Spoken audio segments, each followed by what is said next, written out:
Mask लगाउँदा धेरै हदसम्म कोरोनाको संक्रमणबाट बच्न सकिन्छ। मास्कको साथ कोरोनालाई मात। एभी न्यूज खबर, राष्ट्रको सर्वश्रेष्ठ खबर टेलिभिजन।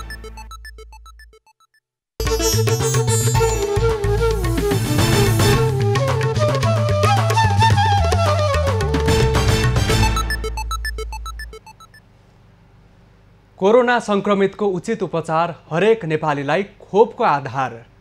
नमस्कार, यो एभी न्यूज खबरको संकेत हो। तपाईं अहिले एभी न्यूज @7 मा हुनुहुन्छ। म विष्णु बसौला। प्रारम्भमा मूल खबर। प्रतिनिधि सभा विघटन मुद्दामा रेट निवेदकको तर्फबाट बहस सकियो। संविधानको धारा 76 को 5 मा दलीय हुइप नलाग्ने जिकिर।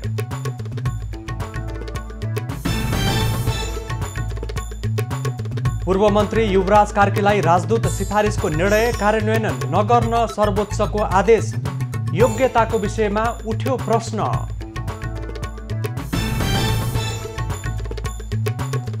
सरकार र विश्व बैंक बीच 15 करोड अमेरिकी डलर ऋण सम्झौता। अर्थतन्त्रको पुनर्जीवन र विपन्न वर्गको उत्थानमा खर्च गरिने। कोरोनाबाट मृत्यु हुनेको संख्या 9000 नाघ्यो। पछिल्लो 24 घण्टामा 34 जनाको मृत्यु, 1920 संक्रमित थपिए। सुनसरीको कोशीकटान क्षेत्रमा सवारी दुर्घटना हुँदा 3 जनाको मृत्यु, 2 जना घाइते।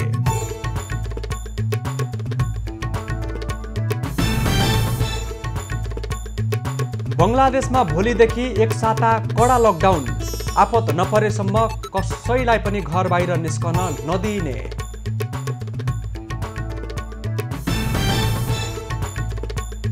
र युरोकप अन्तर्गत आज 2 खेल हुँदै नेदरल्यान्ड्स र चेक रिपब्लिक तथा बेल्जियम र Portugal भिड्ने।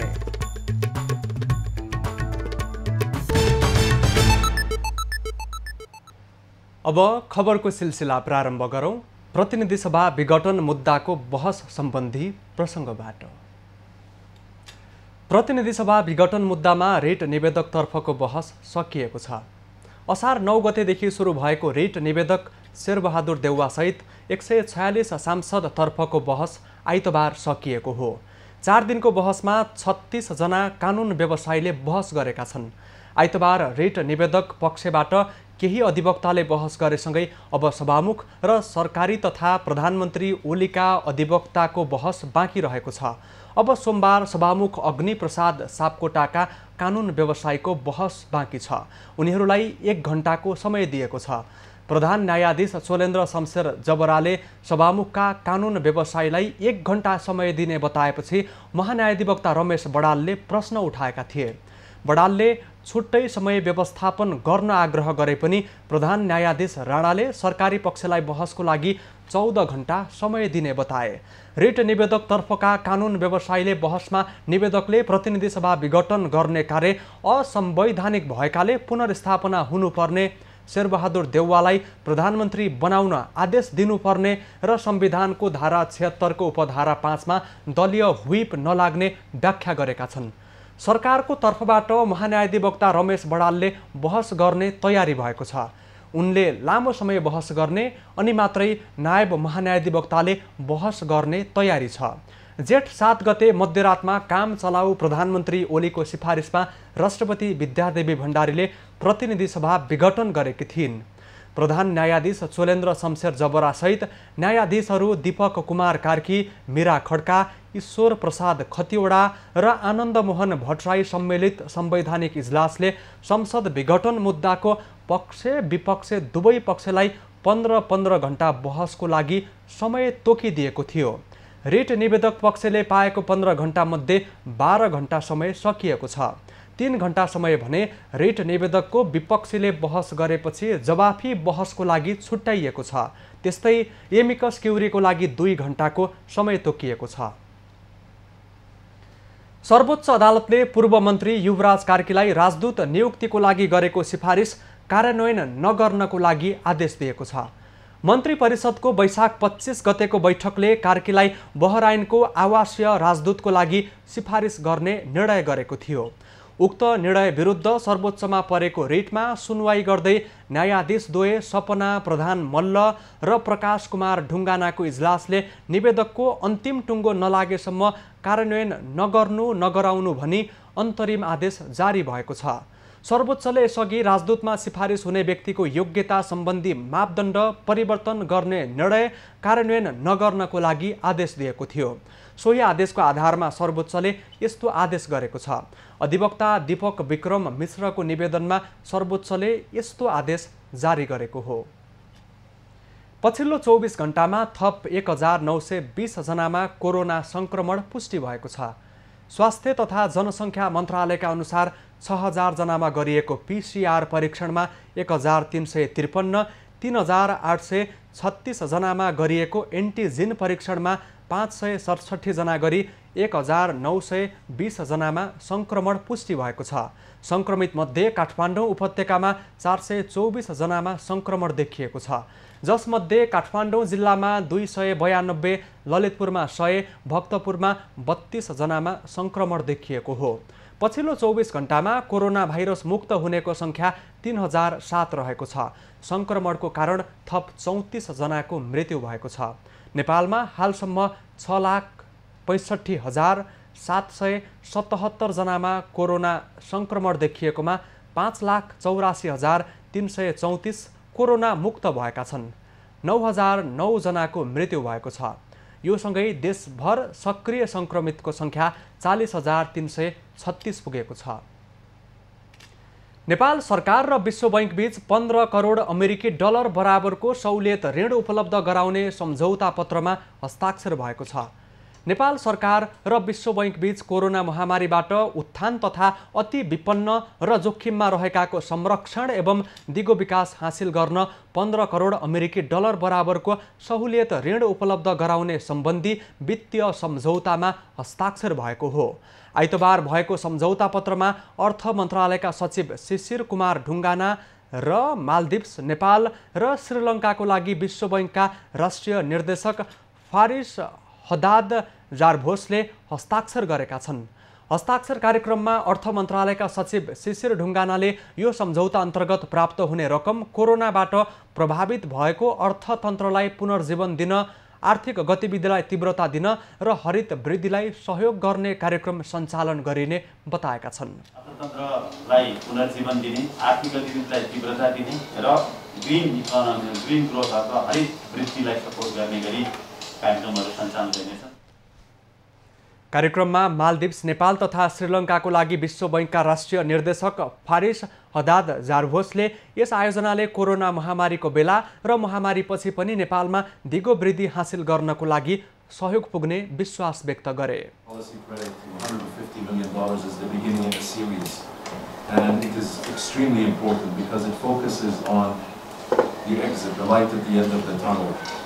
The reforms, the policy actions, the policy reforms and steps that the government of Nepal will do.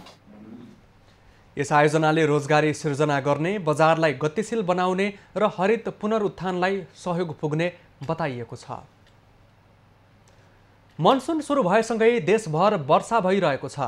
वर्षातले गर्दा काठमाडौँको बागमती, विष्णुमती, मनोहरा लगायतको नदीमा पानीको सतह बढेको छ।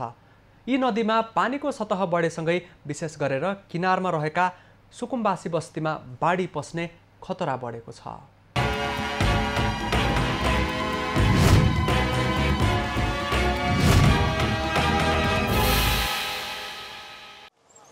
शुक्रबार साँझदेखि नै देशका अन्य भागमा जस्तै काठमाडौँ उपत्यकामा पनि भारी वर्षा भइरहेको छ। वर्षातका कारण काठमाडौँको बागमती, विष्णुमती, मनोहरा लगायतको नदीमा पानीको सतह बढेको छ। यसले गर्दा यी नदीको किनारमा बसोबास गरेका सुकुम्बासी बस्तीभित्र बाढी पस्ने खतरा बढेको छ। खोला किनारमा बसोबास गर्ने स्थानीय भने विगत वर्षहरूमा जस्तै खोला बढेर बस्तीमा पस्ने डरका साथै अव्यवस्थित व्यवस्थापनका कारण ढलको समेत समस्या भएको बताउँछन्।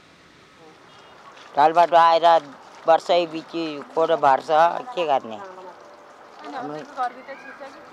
घरभित्र छिर्छ,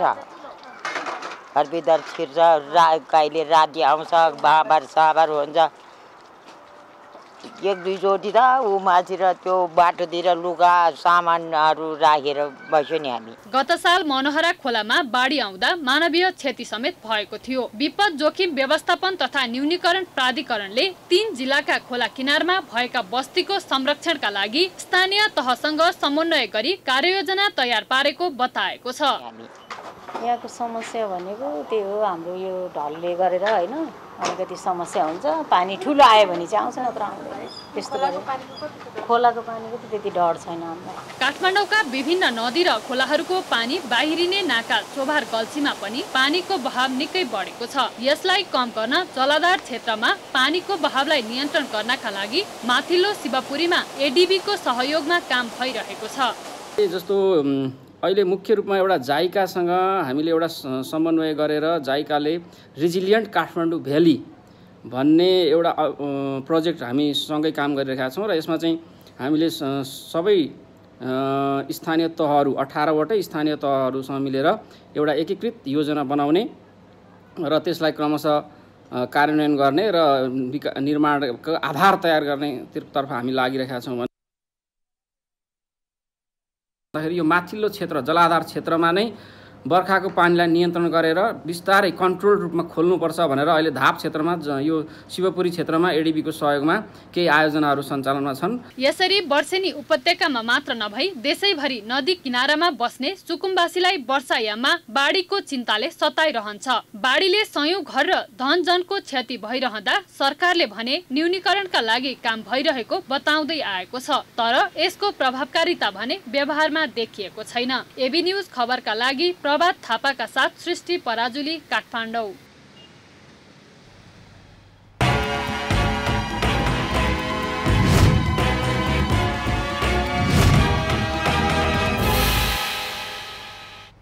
सर्लाहीको ईश्वरपुर नगरपालिका वडा नम्बर 3 का वडा अध्यक्ष सूर्य कुमार श्रेष्ठको हत्याको विषयमा नगरपालिकाका प्रमुख र मृतकका आफन्तबीच आरोप प्रत्यारोप सुरु भएको छ।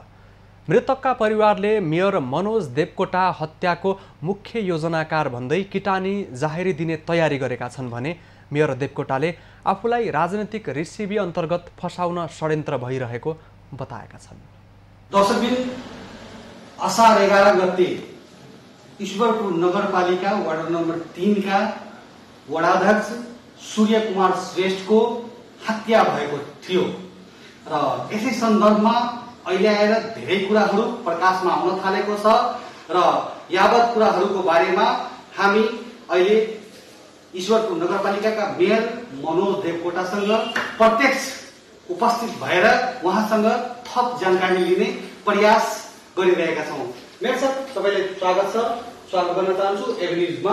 धन्यवाद। सर्वप्रथम तपाईको नाम पनि यो हत्यामा आइरहेको छ। आफन्तहरूले वडाध्यक्ष श्रेष्ठका आफन्तहरूले मनोज देवकोटाको इशारामै यो हत्या भएको कुराहरू आइरहेको छ। पक्रियाजी, यो यहाँले प्रश्न भएको अत्यन्त गलत हो, झुटो हो। म त्यो कुराप्रति विश्वास गर्दिनँ र सूर्य कुमार श्रेष्ठ आदरणीय मेरो दाई मस्तै वडाको बासिन्दा पनि भएको कारणले गर्दाखेरि र मेरो ठुलो रगत पसिना मेहनतबाट उहाँलाई वडाध्यक्ष बनाएको र उहाँको सहयोगले नै म यो ठाउँमा आइपुगेको कारणले गर्दाखेरि म त्यस्तो फोहोरी घृणित कामप्रति विश्वास गर्दिनँ। जहाँसम्म घटनाको बारेमा म निन्दा व्यक्त गर्दछु।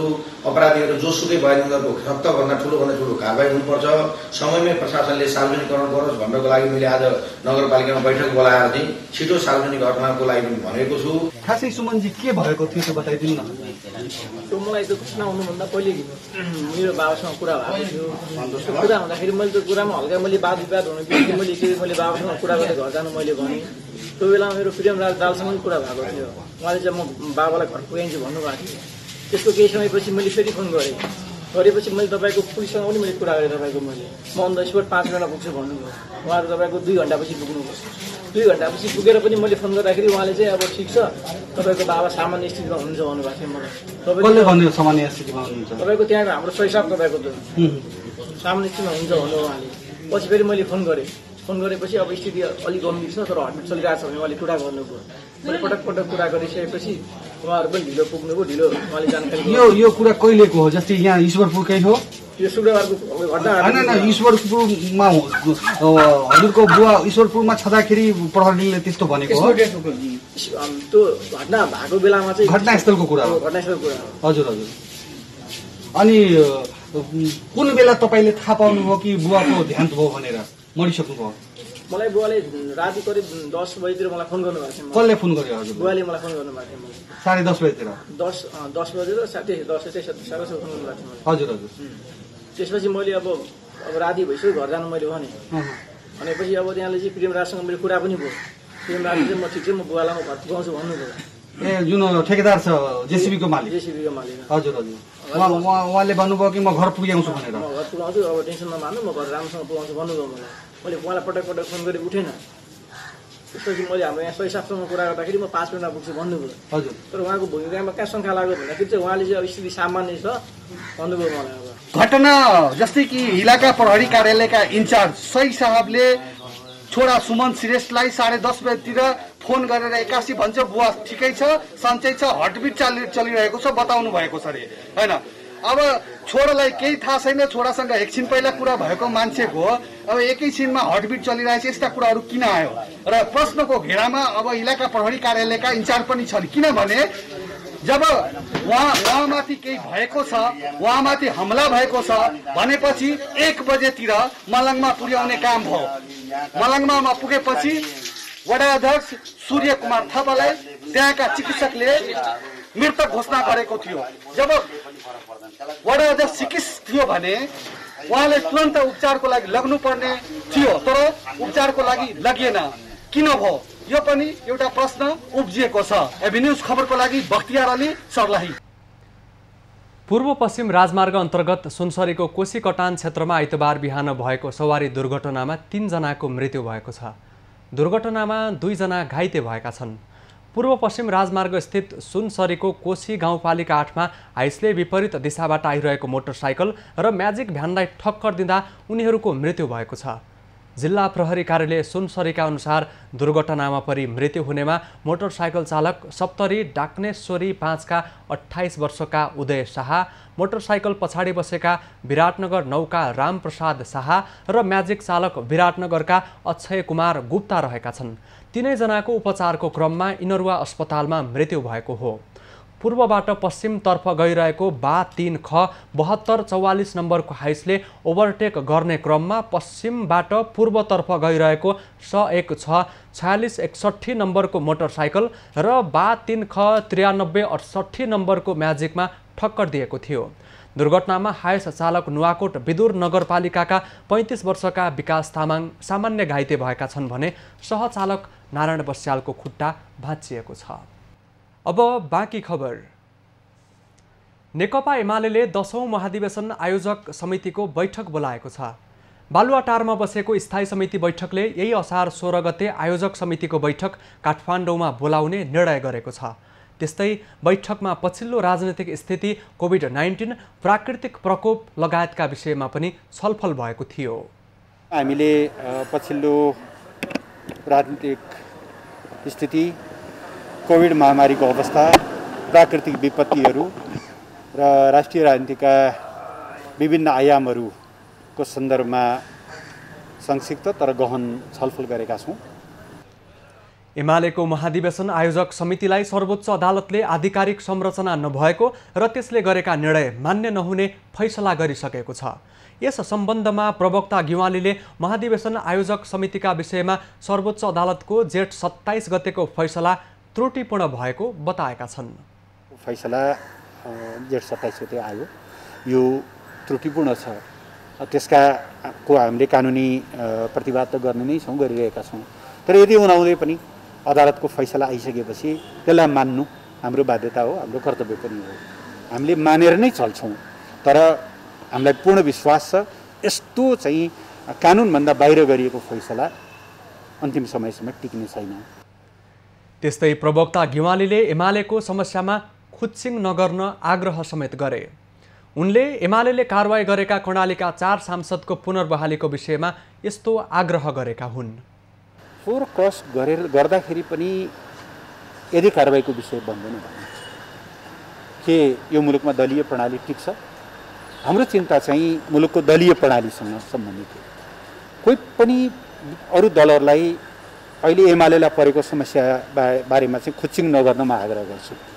52 सालमा साथीहरूले त्यसै गरी खुच्चिङ गर्नुभएको थियो, गएर संवैधानिक ढङ्गले तर संविधानको नाउँमा। प्रवक्ता घेवालीले पार्टीको असन्तुष्ट पक्षसँग एकता गर्ने प्रयास जारी रहेको पनि बताएका छन्। गण्डकी प्रदेशका मुख्यमन्त्री कृष्णचन्द्र नेपाली पोखरेलको सिफारिसमा प्रदेश प्रमुख सीता पौडेलले कार्यविभाजन गरेकी छिन्। नेपालको संविधानको धारा 168 को उपधारा 9 बमोजिम मुख्यमन्त्रीको सिफारिसमा कार्यविभाजन गरिएको प्रदेश प्रमुखको कार्यालयले जनाएको छ। कार्यविभाजनमा मुख्यमन्त्री पोखरेलसँग अर्थ, ऊर्जा, जलस्रोत तथा खानेपानी, कानुन, प्रदेश सभा मामिला, सञ्चार तथा प्रदेश सभा, पर्यटन, उद्योग, वाणिज्य तथा आपूर्ति, भूमि व्यवस्था, कृषि तथा सहकारी एवं गरिबी निवारण, भौतिक पूर्वाधार, शहरी विकास तथा यातायात व्यवस्था, युवा तथा खेलकुद र वन तथा भू संरक्षण मन्त्रालय रहेका छन्। त्यस्तै कुमार खड्काले शिक्षा, संस्कृति, विज्ञान, प्रविधि तथा सामाजिक विकास मन्त्रालयको जिम्मेवारी पाएका छन्। मधुमाया अधिकारी गुरुङले स्वास्थ्य मन्त्रालयको जिम्मेवारी पाएकी छिन्।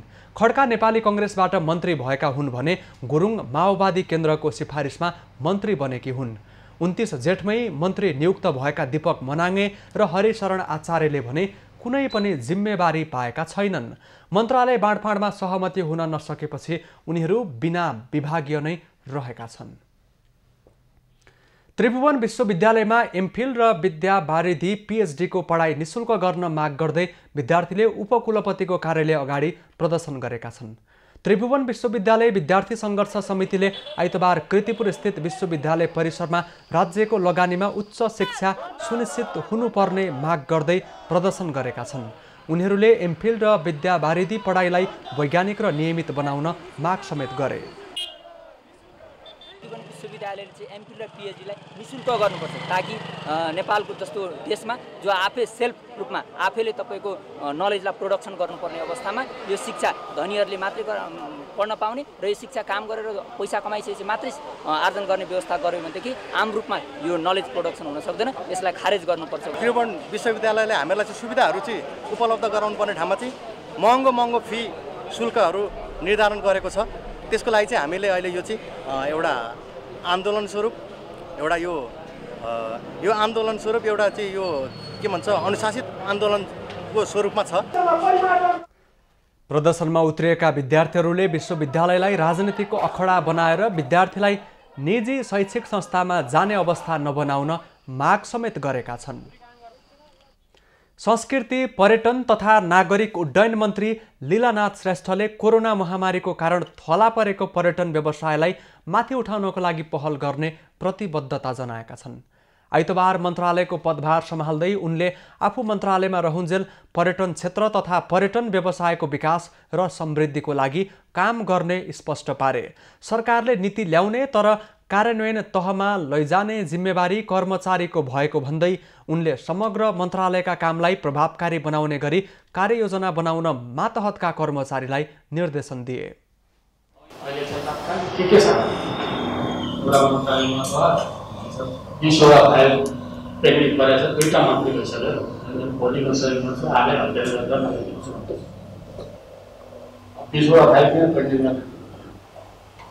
कहाँ समस्या छ त्यो समस्यालाई समाधान त्यसैले माथि छोटो समयमा के गर्न सकिन्छ यो गर्ने भनेर तपाईँहरूले नै हामीले नेतृत्व दिनु नीतिगत कुरा सरकारले गर्ने कार्यान्वयन गर्ने तपाईँहरू भनेको राज्यको स्थायी संयन्त्र हुन्छ।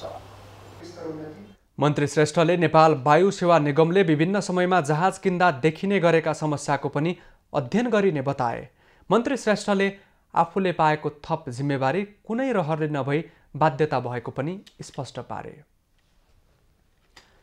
सडक निर्माण अलपत्र पारेको भन्दै सडक विभागमा तालाबन्दी गर्न पुगेका काठमाडौँको बुढानीलकण्ठ नगरपालिका वडा नम्बर 12 का वडा अध्यक्ष सहित स्थानीयलाई प्रहरीले पक्राउ गरेको छ।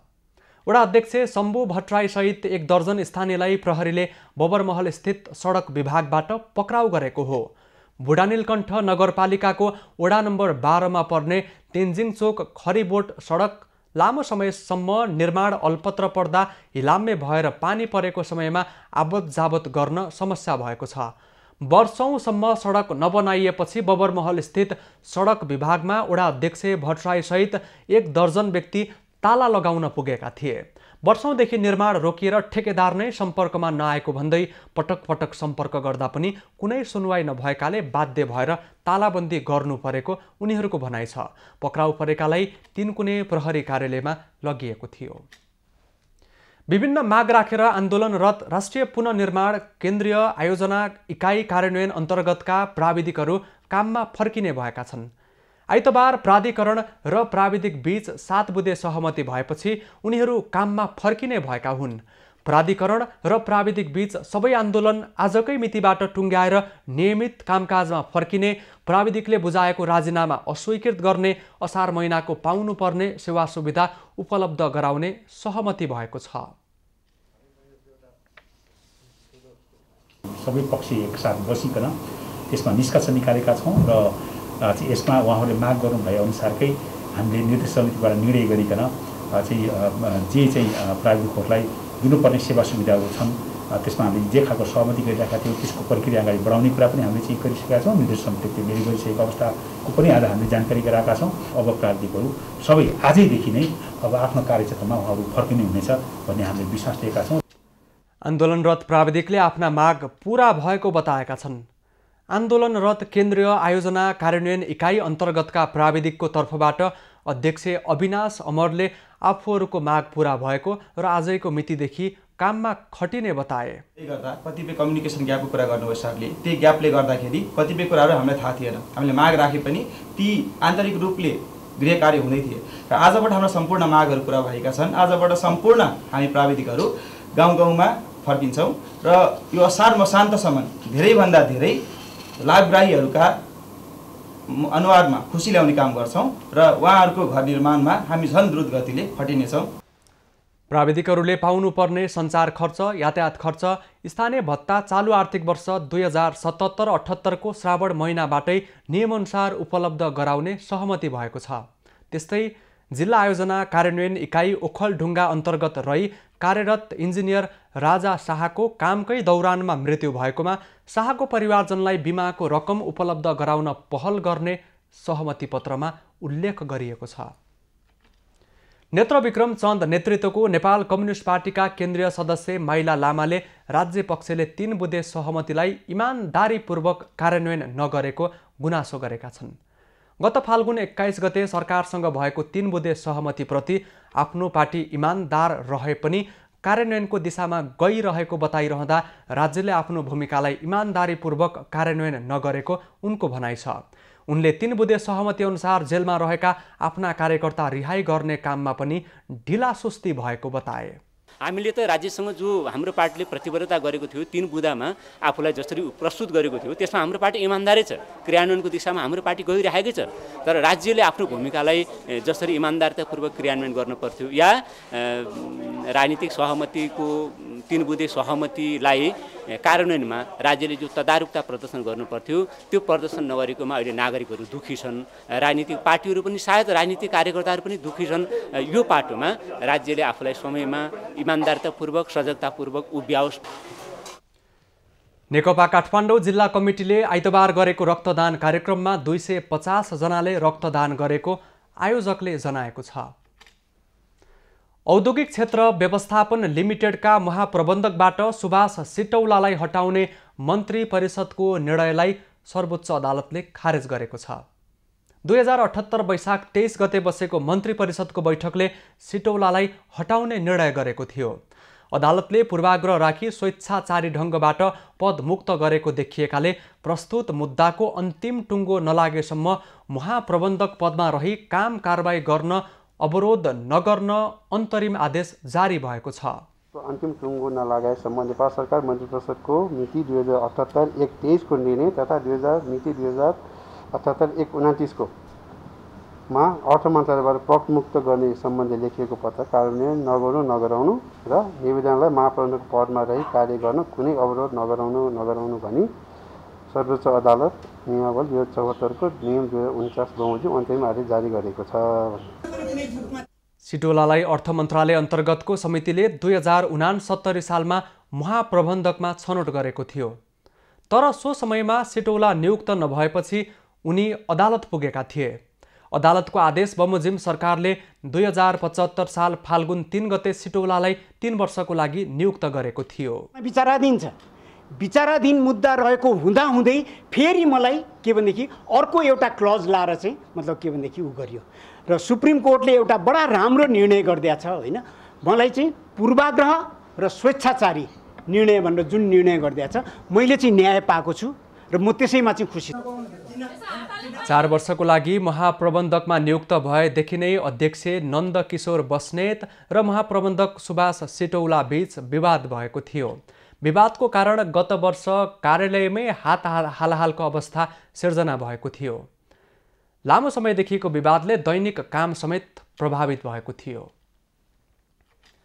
हुलाकी सडक अन्तर्गत सिराहा धनुषा जिल्ला जोड्ने कमला नदीको पुल झन्डै 10 वर्षपछि निर्माण लगभग पूरा हुन लागेको छ।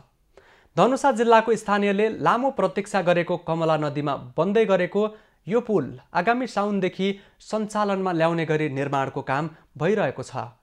पुल बनाउने ठेक्का पाएको लुम्बिनी बिल्डर्सले 95% काम सकिएको जनाएको छ।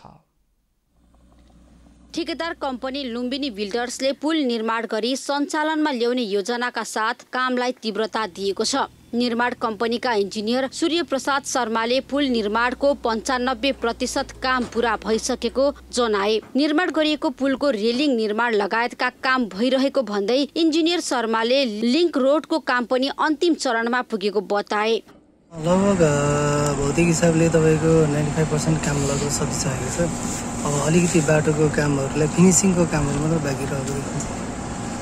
असार महिनाभित्र पुल निर्माण कार्य पूरा हुने भन्दै तटबन्ध निर्माण गरेर नदीको बहाव पनि परिवर्तन गरिसकेको उनको भनाइ छ। 470 मिटर लम्बाइको कमला नदीको सिराहा धनुषा खण्डको यो पुल निर्माणका लागि 2068 सालमै पप्पू लुम्बिनी बिल्डर्सले ठेक्का सम्झौता गरेको थियो। तर ढिला सुस्तीका कारणले गर्दा 10 वर्षमा बल्ल पुल निर्माण सम्पन्न हुन लागेको छ। ढिला सुस्ती गरी 35% मात्र काम पूरा गरेको पप्पू कन्स्ट्रक्सनलाई पुल निर्माणको कामबाट हटाएर निर्माणको पूर्ण जिम्मेवारी लुम्बिनी बिल्डर्सलाई दिएको थियो। पप्पू कन्स्ट्रक्सनले सुरुमा काम नगरेको र पछि महँगी बढ्यो भन्दै घाटा लाग्छ भनेर छोडेको लुम्बिनी बिल्डर्सले जनाएको छ। कामहरू जुन माथिका फिनिसिङ रेलिङ पोस्टका कामहरू थप यो वेयरिङ कोडका कामहरू बाटोको ग्राभलहरू हाल्ने कामहरू चाहिँ अहिले तीव्र रूपमा चाहिँ चलिरहेको छ। 11 मिटर चौडाइ रहेको कमला पुल 12 एक्सपानको छ। नदीको दुवैतिर तटबन्ध बनाएर बहाव पुल भित्र छिराइएको छ। तर हरेक वर्ष ठुलो बाढी आउने भएकाले तटबन्ध मजबुत बनाउनु पर्ने स्थानीयको भनाइ छ। भन्दाखेरि त अहिले तपाईँ हेर्दै हुनुहुन्छ जी गुणस्तर कस्तो छ छैन, यो त्यहाँ तपाईँ नै आफै हेर्नुहोस् न, यहाँ फोटो खिचेर कस्तो छ, यहाँ चिरा परेको छ। कमला पुल नहुँदा सिराहा र धनुषाका लाखौं मानिस प्रत्यक्ष प्रभावित हुँदै आएका थिए। पुल निर्माण भएपछि सिराहा सदरमुकाममा मोटरसाइकल वा 4 पाङ्ग्रे सवारी साधनको प्रयोग गरी करिब 30 मिनेटमै प्रदेश 2 को स्थानीय राजधानी जनकपुर धाम पुग्न सकिन्छ। पुल निर्माण ढिला हुँदा पूर्व पश्चिम राजमार्ग भएर करिब 90 किलोमिटर घुम्नु पर्ने बाध्यता रहेको थियो। एबी न्यूज खबरका लागि शुभ नारायण कमातीको रिपोर्ट। दोलखाको बिगु गाउँपालिका 1 गोगरमा रहेको पुरानो ऐतिहासिक गुम्बा पुनर्निर्माणको काम अन्तिम चरणमा पुगेको छ। गुम्बा 2072 साल वैशाखमा गएको विनाशकारी भूकम्पले पूर्ण रूपमा क्षति भएको थियो।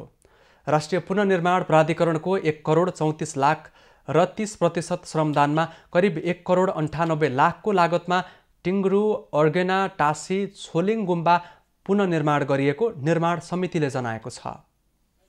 पहिलाको गुम्बा हामीले लगभग 1 करोड जति त लाग्यो। हामीले गाउँले सबै सर्वजन सबै गरेर बनायो।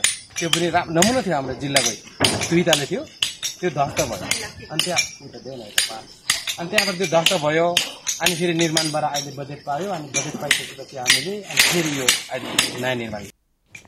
गुम्बा सालको काठमा बुट्टा भरेर पौराणिक शैलीमा निर्माण गरिएको छ। झ्याल ढोकामा पहिलेकै बुट्टा देखाउने र स्थानीय स्तरमै पाइने सामग्री र चुना प्रयोग गरेर गुम्बा निर्माण गरिएको छ। सम्पन्न भइसकेकै छ भन्दा नि हुन्छ, कार्य सम्पन्न मात्रै लिन पाइन्छ भने गोगरको गुम्बा बिएको गुम्बा भनेको हामीहरूको 98% निर्माण सम्पन्न भइसकेको छ र अब 2% निर्माण पनि यो हाम्रो भुक्तानी दिन समय 25 गतेसम्ममा भइसकेको हुनेछ। जिल्लाका अन्य धार्मिक स्थलहरू जस्तै यो गुम्बाले पनि किराँत राज्य हुँदादेखिको इतिहास बोकेको बताइएको छ। गुम्बा निर्माण पूरा भएपछि बौद्ध परम्पराअनुसार बुद्धको मूर्ति, धार्मिक पुस्तकालय, सांस्कृतिक सङ्ग्रहालय, ऐतिहासिक दस्तावेजका वस्तुहरू राखिने योजना छ। लामो इतिहास बोकेको उदयपुर सिमेन्ट उद्योगले थोरै मात्रै प्रशंसा कमायो। उद्योगले प्रशंसाभन्दा धेरै गुणा बढी आलोचना र टीका टिप्पणी खेप्दै आएको छ। तर पछिल्लो समय उदयपुर सिमेन्ट उद्योगमा सुधारका कामको थालनी भएको छ। नेपालको एक प्रतिष्ठित सो उद्योगले 6 महिना अगाडि नयाँ नेतृत्व पाएसँगै सुधारका कामको थालनी भएको हो। उदयपुर सिमेन्ट उद्योगलाई सुधार गर्न बीचबीचमा केही नेतृत्वले प्रयास नगरेका होइनन्, तर ठोस सुधार हुन सकेन। पछिल्लो समय उद्योग धराशायी मात्र होइन, निजी क्षेत्रलाई जिम्मा दिनेसम्मको चर्चा चल्दै गर्दा नयाँ नेतृत्वले उद्योगलाई सुधार गर्ने मात्र होइन, राम्रो मुनाफा कमाउने दाबी गरेको छ। म जहिले सिस्टममा विश्वास गर्छु।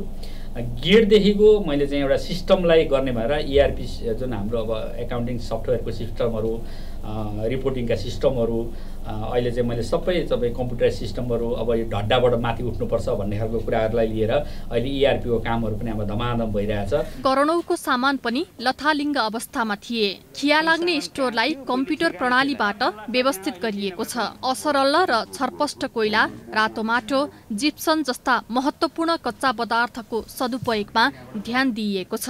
मजदुर तथा कर्मचारीको श्रम, समय र क्षमताको सम्मान गर्दै व्यवस्थित बनाइएको छ। सवारी साधन, मेसिन, इन्धन आदिको दुरुपयोग अवस्था बन्द गरेर व्यवस्थित रूपमा उद्योग सञ्चालन हुँदा काममा छिटो छरिदो हुने गरेको छ। अब कुन सामान छ छैन र कहाँ छ भन्ने कुरा जति बेला पनि खोज्न सक्यो, हेर्न सक्यो, अनि हाम्रो स्टक कति घटिरहेछ, अब हामीले कति चाहिन्छ भन्ने कुराहरू सबै हामीले निकाल्न सक्यो। यसरी उद्योगको अनावश्यक खर्च गर्न रोकिएको छ भने सिमेन्ट दैनिक उत्पादनमा ध्यान दिइएको छ। दैनिक 800 मेट्रिक टन वा 1600 बोरा सिमेन्ट उत्पादन क्षमताको उद्योगलाई छिट्टै 50% बढी उत्पादन गरेर मुनाफामा लैजाने लक्ष्य लिएको छ। अहिलेसम्म हुन नसकेको आन्तरिक लेखा परीक्षण, साधारण सभा गरिएको छ। कर्मचारीहरूको तलब, सामाजिक सुरक्षा भत्ता, सञ्चय कोष समयमै जम्मा गरिएका छन्। यी कामहरूलाई उद्योग सुधारको आधार मान्दै महत्त्वपूर्ण नीतिगत कुरामा पनि ध्यान दिइएको छ। कर्मचारी मजदुरहरूमा उद्योग सुधार हुनेमा विश्वास जागेको छ। भनेको यो पुरानो फ्याक्ट्रीलाई अब जो एउटा अवसर पाएको छौँ हामीले, जिउ साहब आउनु नै आउनु भएको छ, यही अवसरलाई हामीले चाहिँ एउटा गोल्डन अवसर सम्झेर लास्ट भिड्ने हो। हेर्नुहोस्, यसलाई 1100 पुर्याउने र यसलाई चाहिँ नयाँ बनाउने जिउ साहबको योजना जे छ, हामी चाहिँ 24 घण्टा खटेर हामी सफल बनाउने नै हो। एसियाकै उत्कृष्ट सिमेन्ट उत्पादन हुने चुनढुङ्गाको धनी यो उद्योगले सिङ्गो राष्ट्रको अर्थतन्त्रमै टेवा पुर्याउन सक्छ, तर त्यसको लागि इच्छा शक्ति भएको सक्षम नेतृत्वको खाँचो पर्छ। यसका लागि अहिलेको नेतृत्व कति सफल हुन्छ हेर्न बाँकी छ। उदयपुरबाट भोटराज राईको रिपोर्ट। पछिल्लो समय पाल्पाका कृषकले सूर्यमुखी खेतीलाई विस्तार गर्न थालेका छन्। सौन्दर्यको लागि मात्रै प्रयोग गरिने सूर्यमुखीको खेती अहिले तेल उत्पादनसँगै मौरी पालनको लागि पनि व्यावसायिक रूपमा गर्न थालिएको छ। सूर्यमुखी प्रवर्धनको लागि कृषि ज्ञान केन्द्र तथा स्थानीय तहले पकेट कार्यक्रम सञ्चालन गरिरहेका छन्। रामपुर आर्य भन्स्याङ सडक खण्ड अन्तर्गत रामपुर 5 बेझाड खेतमा यति बेला ढकमक्क सूर्यमुखी फक्रिएको छ। मकै पछि धान लगाउँदै आएको बेझाड खेतमा यस वर्ष कृषि ज्ञान केन्द्र पाल्पा मार्फत सूर्यमुखी पकेट कार्यक्रम लागू भएसँगै बेझाड खेत पहेलपुर बनेको हो। सूर्यमुखीको दृश्यले बेझाड खेत भएर हिँड्ने जो कोहीलाई मोहित तुल्याएको छ, जसले गर्दा फोटो र भिडियो लिनेहरूको संख्या पनि उत्तिकै देखिन्छ। यो पहिला हामीले चाहिँ यस्तो मकै लगाउँदा भने यो धेरै फाइदा हुनेछ, राम्रो हुनेछ, सबैले चिन्ने यो ठाउँ भनेर एकदम परिचित भएको छ। मलाई धेरै खुसी छु म पनि।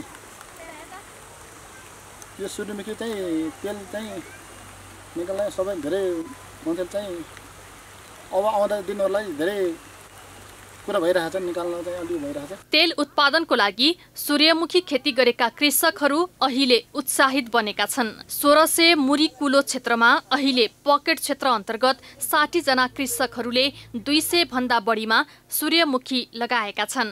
यो बेजाड खेतमा 200 रोपनीमा सूर्यमुखी लगाइएको छ। यस अन्तर्गत 60 जना किसानले 200 रोपनीमा सूर्यमुखी लगाइएको छ। यसमा सूर्यमुखी खेती लगाउने किसानहरू सबै हर्षित हुनुहुन्छ। सूर्यमुखी खेतीबाट प्रशंसासँगै राम्रो आम्दानी हुने आशा व्यक्त गरेका छन्। पकेट क्षेत्र सञ्चालनको लागि कृषि ज्ञान केन्द्रले सिँचाइ कुलो र बिउ खरिदको लागि 50% अनुदान प्रदान गरेको थियो। कृषि ज्ञान केन्द्रको आर्थिक सहयोगमा यस रामपुर नगरपालिका बेजाड खेतमा अहिले सूर्यमुखी पकेट सञ्चालन भएको छ र रामपुर नगरपालिकाले पनि त्यहाँ हामीले चाहिँ प्राविधिक सेवा चाहिँ दिइरहेका छौँ। वहाँ हामीले कृषकको चाहिँ फिल्डमा गएर हामीले उहाँहरूलाई चाहिने तालिम लगायत नियमित अवलोकन कार्यहरू चाहिँ हामीले सञ्चालन गरेका छौँ। नगरभित्र रामपुरमा पहिलो पटक बेजाड खेतमा सूर्यमुखी पकेट क्षेत्र सञ्चालन भएको हो। कृषिमा आत्मनिर्भर बनाउन विभिन्न पकेट कार्यक्रम सञ्चालन गर्दै आएको रामपुर नगरले उत्साहित बनेका कृषक तथा सूर्यमुखी प्रवर्धनको लागि प्रशोधन उपकरण ल्याउनको लागि पहल गर्ने जनाएको छ। उपकरण नभएको कारणले गर्दाखेरि हामी त्यसरी अगाडि बढ्न नसकिएको अवस्था छ भन्ने कुरा आएको छ। त्यसको लागि त्यो उपकरणको लागि चाहिँ हामीले अब नगरपालिकामा गएर चाहिँ नगरपालिकाले के गर्न सक्ने त भनेर त्यो कुराहरू हामीले त्यो लिएर पनि अनि अगाडि बढेका छौँ र कृषकहरूलाई त्यही मुताबिक हामी फेरि अगाडि बढाउने कोसिस गरिरहेका छौँ। जिल्लाको निस्ती 4 मुडाबास पनि केही वर्ष यता पकेट क्षेत्रको रूपमा सूर्यमुखी खेती हुँदै आएको छ। साथै अन्य स्थानमा पनि खेती भएको पाइएको छ। पछिल्लो समय सूर्यमुखी तेलको प्रयोग र माग उच्च रहँदै आएको अवस्थामा यसको प्रवर्धन गर्न सके तेल आयातमा बाहिरिने रकम बचाउन सकिन्थ्यो कि? पाल्पाबाट इमान सिंह राणाको रिपोर्ट। महोत्तरीमा गौशाला नगरपालिकाले खेर गइरहेको जमिनलाई प्रयोग गर्न स्थानीयलाई तरकारी खेतीको लागि उपलब्ध गराएको छ। वैदेशिक रोजगारबाट निराश भएर फर्किएका युवा उपलब्ध जमिनमा तरकारी खेतीमा रमाएका छन्। वैदेशिक रोजगारीबाट प्रशस्त कमाउने सपना बोकेर 5 वर्ष अघि महोत्तरी गौशाला 8 का रामेश्वर यादव ऋण लिएर साउदी अरब पुगे। तर त्यहाँ भने जस्तो कमाई हुन नसक्दा लिएको ऋण तिर्न समेत उनलाई धौधौ पर्यो। भने जस्तो कमाई नभएपछि उनी तनावमा परे। 1,20,000 ऋण लिएर उनी साउदी अरब गएका थिए। त्यहाँको कमाईले न त ऋण तिर्न सके न घर व्यवहार धान्न सके। अन्ततः ऋणको भारी बोकेरै घर फर्किए। अहिले उनले गौशालाको सोनी खोलाको बगरमा तरकारी खेती सुरु गरेका छन्। नगरपालिकाले उपलब्ध गराएको जमिनमा तरकारी खेती गरेर आम्दानी गर्न थालेका छन्। यसबाट उनी दङ्ग छन्। यादव जस्ता 201 किसानलाई लक्षित गरेर गौशाला नगरपालिकाले चालु आर्थिक वर्षदेखि खेतीका लागि जग्गा उपलब्ध गराउन थालेको हो। नगरपालिकाले सोनी खोला बगरको झण्डै 50 हेक्टर जग्गा 201 जना किसानहरूलाई उपलब्ध गराएको छ। प्रत्येक किसानलाई 2 कट्ठादेखि 10 कट्ठासम्म जग्गा उपलब्ध गराएर खेती गर्ने प्रबन्ध मिलाइएको गौशाला नगरपालिकाले जनाएको छ। नगरपालिकाले कृषिलाई प्राथमिकता दिने योजना अनुसार सो कार्यक्रम ल्याएको हो। यस कार्यक्रममा नगरपालिकासँग सामुदायिक विकास तथा पैरवी मञ्च बर्दिवासले पनि सहकार्य गरेको छ। गौशाला भित्रका बगर खेतीमा सहभागी अन्य किसानले गहुँ, जौ, मुसुरो, खेसरी लगायतका अन्य तथा दाल समेत उत्पादन गरेका छन्। यहाँ उत्पादित कृषि सामग्री गौशाला बजारमा बिक्री हुने गरेको छ। सुरुवात हो यो एउटा बगरलाई बगैँचा र बगैँचालाई बगर खेतीमा कसरी परिणत गर्ने भन्ने यो एप्रोच अन्तर्गत यो क्षतिग्रस्त भूमि पुनरुत्थान कार्यक्रम अन्तर्गत यो यसरी यो सञ्चालन भएको छ र हामीलाई आशा छ यस परियोजनामा करिब 201 घरधुरी प्रत्यक्ष रूपमा चाहिँ उहाँहरू इन्भल्भ हुनुहुन्छ र उहाँहरूले निश्चित रूपले केही समयपछि यसबाट केही लाभ पाउनुहुन्छ भन्ने चाहिँ हाम्रो अपेक्षा र आशा राखेर यो परियोजना सञ्चालन हामीले गरेका छौँ। आफ्नै गाउँमा गरेको मेहनतले किसानहरूलाई खुसी दिएको छ। अहिले बगर खेतीबाट परिवार पाल्ने तथा आय आर्जनमा मद्दत पुग्ने आशा जागेको छ। उनीहरूले प्याज, भेन्डी, लौका, काँक्रो, गोलभेडा, भन्टा, खुर्सानी लगायतका तरकारी उब्जाएका छन्। यो ठाउँमा खोला थियो, अर्ती पर्ती मात्रै थियो। हामी कहिले पनि देखे थिएन कि यस्तो हुन्छ भनेर, सोचेको पनि थिएन। अहिले आएर हामीले यो आज 2 वर्ष पहिने हामी यो मसालाको गाछी र यो टिकको गाछी लगाए वनदेखि। अहिले हामीले यो आँपको बोट बिरुवा लगाए। व्यापारमा भन्दा खेती किसानीबाटै राम्रो आम्दानी भएपछि सिँचाइको समस्या रहेकाले समाधान गरिदिन आग्रह गरेका छन्। यहाँ उत्पादित कृषि सामग्री गौशाला बजारमा नै बिक्री हुने गरेको छ। महोत्तरीको गौशाला तरकारी खेती र व्यापार दुवैका लागि पकेट क्षेत्र हो। यहाँका अधिकांशको कमाई तरकारी खेतीबाटै हुन्छ। नगरपालिकाले बगर क्षेत्रलाई हराभरा बनाउन 50,000 बिरुवा पनि रोपेको छ। कमलेश मण्डल, महोत्तरी। अब पालो एभिन्यूज एट मौसमको।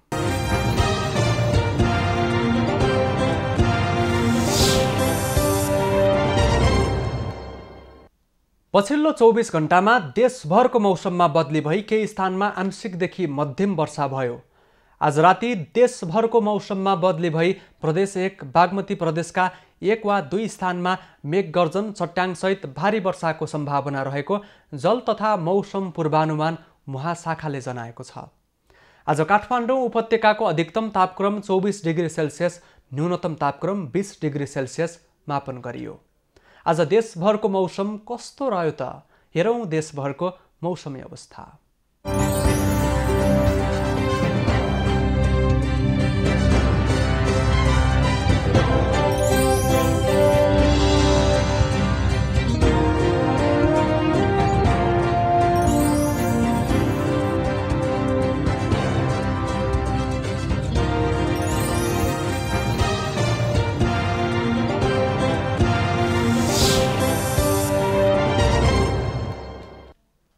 अहिलेलाई खबरको क्रम यति नै। एभिन्यूज खबरका यी सहित अन्य विस्तृत खबरका लागि www.avenews.tv लगइन गर्न सक्नुहुनेछ। युट्युब, फेसबुक र ट्विटरमा पनि हामीलाई फलो गर्न सकिनेछ। खबरभित्रको खबरका लागि हेर्दै रहनुहोला एभिन्यूज खबर। नमस्कार।